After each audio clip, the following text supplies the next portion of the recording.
Olá, olá pessoal, tudo bom com vocês? Aqui é do Estuda Mais e vamos começar a resolução de mais um exercício de Química. E esse exercício faz parte de uma série aqui do canal chamada de Dúvidas de Alunos à Química do Enem, onde eu resolvo as dúvidas e questões que são enviadas pelos alunos que fazem parte do curso da Química do Enem aqui do canal do Estuda Mais. Se você quiser participar desse curso, o link dele está na descrição desse vídeo aqui no YouTube. O esquema abaixo ele representa os estados inicial e final de um sistema no qual ocorre uma reação química. Então temos aqui o estado inicial e o estado final. O átomo de hidrogênio vai ser representado por essa bolinha menor e o átomo de oxigênio por essa bolinha maior. Observe os estados inicial e final, podemos afirmar que são constituídos respectivamente, ou seja, nesta ordem, tá? Primeiro o estado inicial, depois o estado final, por uma mistura de substâncias simples e uma substância composta. Bom, a gente vai observar aqui do lado primeiro o que é uma substância que a gente chama de simples. A substância simples é quando você tem dentro de uma molécula átomos do mesmo elemento químico. Por exemplo, nesse caso a gente está falando de hidrogênio e oxigênio, e a gente pode observar que são duas bolinhas de hidrogênio e duas bolinhas de oxigênio. Isso aqui são substâncias simples? Sim, O2, H2 são sim substâncias simples. A gente poderia colocar aqui, por exemplo, O3, que é o ozônio, também é uma substância simples, tá? E diversas outras moléculas. As substâncias simples elas são compostas por um único elemento, tá? Então a gente pode dizer aqui, substâncias simples têm um elemento químico apenas. Já nas substâncias compostas, a grande diferença entre as compostas e as simples é que as moléculas das substâncias compostas podem ter mais do que um elemento. Exemplo, H2O é um exemplo. Se eu colocar aqui dióxido de carbono, CO2 é outro exemplo. Então elas possuem dois ou mais elementos.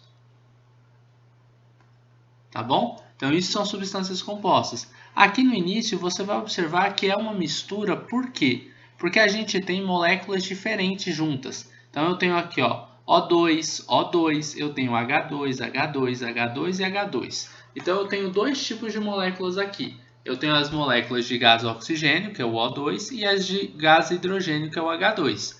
E elas estão misturadas em um recipiente. Então a gente pode chamar isso de uma mistura de substâncias simples? Ok, tá certo. E uma substância composta, no final, é uma substância composta sim, porque na sua molécula a gente tem um oxigênio e dois hidrogênios. Esse aqui é um exemplo de molécula de água, tá? H2O. E aqui você só tem esse tipo de molécula. Você não tem uma mistura porque você só tem um único componente, que são as moléculas de água. Então não é uma mistura, e sim apenas uma substância do tipo composta nesse segundo caso aqui, tá? Então aqui nós temos uma substância composta e o exemplo é a água. Está correta a letra A. Vamos ver porque a letra B, a C, a D e a E são incorretas, tá? Na letra B ele fala que no primeiro recipiente nós temos uma mistura de substâncias simples. Tá ok, tá certo? E uma mistura de substâncias compostas. Não é uma mistura. Aqui é apenas uma substância composta. A gente só tem um único componente aqui. Só temos um tipo de molécula, então não é uma mistura. Isso aqui é uma substância composta. A letra C ele fala duas misturas de substâncias simples. Errado. Aqui você não tem substâncias simples. No primeiro caso, sim, você tem uma mistura de substâncias simples. Então, duas misturas de substâncias simples está incorreto. Três substâncias compostas. Errado. Aqui eu tenho duas substâncias simples e aqui eu tenho uma substância que é do tipo composta, tá? Do tipo composta. Então é falsa também. Aí substância simples somente. Não, porque no final a gente tem uma substância composta, está errada também. Então são falsas todas as outras alternativas. A única alternativa que é correta, obviamente, letra A.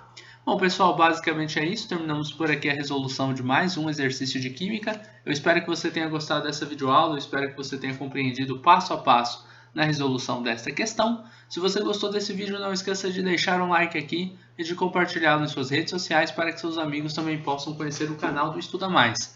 Assim vocês poderão estar ajudando seus amigos e com certeza estarão ajudando aqui no crescimento deste canal. Um forte abraço, até a nossa próxima videoaula e tchau, tchau!